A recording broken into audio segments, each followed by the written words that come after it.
We begin with breaking news affecting 2 million students. Ontario teachers have announced a province-wide strike next Friday. The one-day job action will impact all elementary and secondary schools in the public, Catholic and French systems.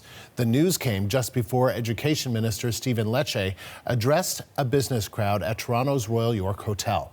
The CBC's Megan Fitzpatrick was there and joins us now live. So Megan, what are you hearing from the teachers? Well, you can hear them for yourselves, Andrew. I think it's quite a lively scene down here in downtown Toronto outside the Royal York Hotel.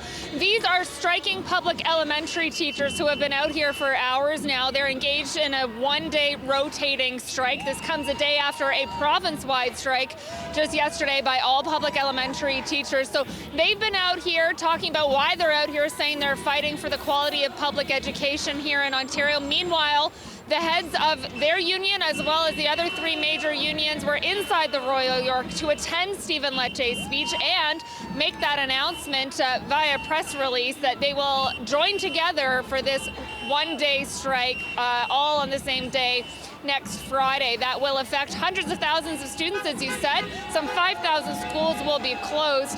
Some 200,000 education workers will be off the job all on the same day. All the unions are at various stages of their negotiations with the government. They've been without contracts since August. They've been doing rotating strikes and province-wide strikes, but this joint effort obviously will have a huge impact. All four heads of the union spoke to reporters just a few minutes ago about why they're taking this action and what they thought of Stephen Lecce's speech. They were all in the room for it, Andrew.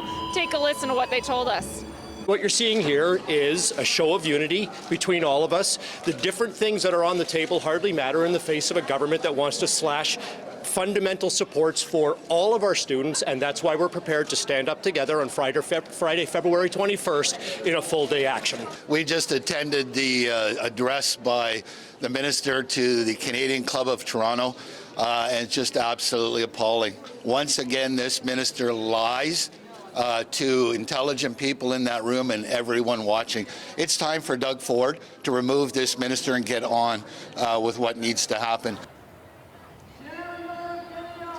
Now, during his remarks, Stephen Lecce defended his government's education agenda, Andrew, and the changes that the government's trying to implement, including mandatory e-learning for high school students. It's been one of the sticking points at the negotiating table. And he simply said kids should be in class. These strikes should not be happening across the province. Here's more of Stephen Lecce. What's important for the government and what the metric of success is keeping kids in class.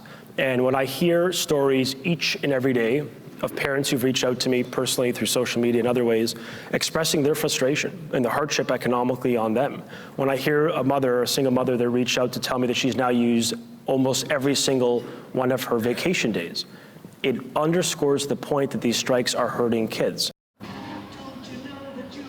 There's a bit of a battle going on in terms of public support, it seems, Andrew. You heard the education minister there saying he's hearing from parents who are telling him enough is enough with these strikes and these work action. Some of the unions have been engaged in work to rule campaigns as well, withdrawing from extracurricular activities. But I hear from a lot of these teachers saying they feel like parent support is on their side. Stephen Lecce, though, saying he is hopeful that agreements can be reached with all the unions. He's, though, pushing for the use of a private mediator at the negotiating table, as opposed to the government-appointed one that has been used so far. He thinks that might be the key to success to finally get some contract agreements, but that idea has been rejected by the unions so far. And so, Megan, tell us more about what the situation is like when it comes to these talks, because it is unusual to see the four main teachers' unions there speaking almost in unison about their job action. Well, they're going to do something that they rarely do, which is all strike on the same day.